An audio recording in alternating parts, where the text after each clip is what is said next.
আসসালামু আলাইকুম। আমি মম হালিমা। সবাই কেমন আছেন? আলহামদুলিল্লাহ, আমরাও ভালো আছি। তো আজকে হচ্ছে বৃহস্পতিবার। সকাল সকাল ফজরের নামাজ আদায় করে বাড়ির সামনের রাস্তায় একটু হাঁটছিলাম। কদিন ধরে রাত্রিবেলা খুব বৃষ্টি দেয়, সকালে মেঘলা মেঘলা ওয়েদার থাকে, দিনের বেলা চড়া রোদ। তো আজকে নারিকেল দিয়ে তেলের পিঠা বা পপ বানাবো। বুবু একটা বাটিতে ময়দা, সামান্য হলুদ, লবণ আর তেল দিয়ে মেখে নিচ্ছে। তারপর ওই ডুটাকে একটা পলিথিনের ভিতরে রেখে দেব। ডুটাকে পলিথিনে বেঁধে রাখলেও হয়, একটা ভিজা কাপড় দিয়ে ঢেকে রাখলেও হয়। এটাকে এখন কিছু সময় রেস্টে রেখে দেব। ডুটাকে রেস্টে রেখে দিয়ে বুবু এখানে নারিকেলটাকে এঁচে নিচ্ছে। তারপর নারিকেলের সঙ্গে চিনি আর নারিকেল সঙ্গে মিশিয়ে রুটির ভিতরে দিয়ে মুখটাকে বন্ধ করে নিতে হবে। মা সন্দেশ বানানোর জন্য আধা ঘন্টা আগে কাইটাকে রেডি করে রেখেছিলেন। ভাবি এখন এক এক করে বানিয়ে নিচ্ছে। এগুলা বানানো হয়ে গেলে ওই তেলে পপটাকেও ভেজে নিয়েছে।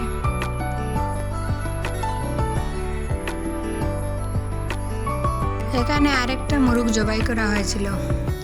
মা হাতকড়া দিয়ে বুনা করে নিয়েছে। হাতকড়া দিয়ে বুনা খেতে এত মজা হয়।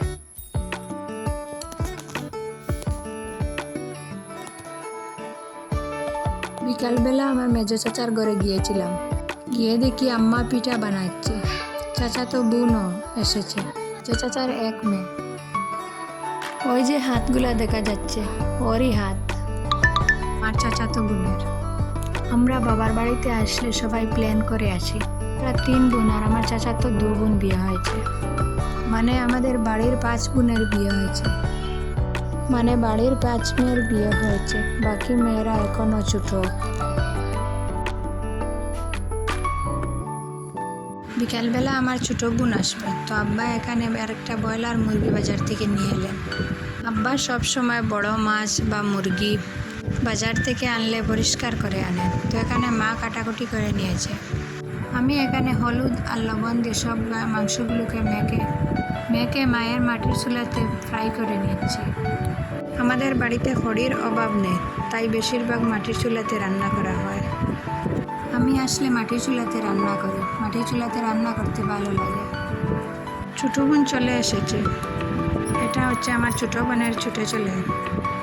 দেখো এখানে সবগুলো মাংস ফ্রাই করে নিয়েছি। তারপরে ওদেরকে শরবত দিয়ে দিলাম।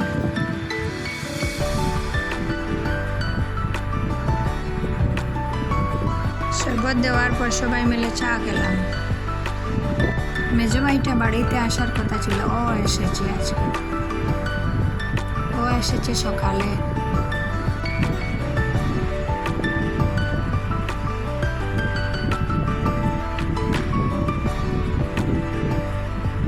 তারপর বিকালবেলা কিছু মাংস ভুনা করেছিলাম।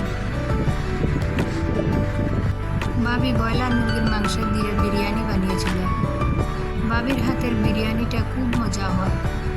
ঘরে যা যা মশলা ছিল তাই দিয়ে বিরিয়ানি বানিয়েছিলেন।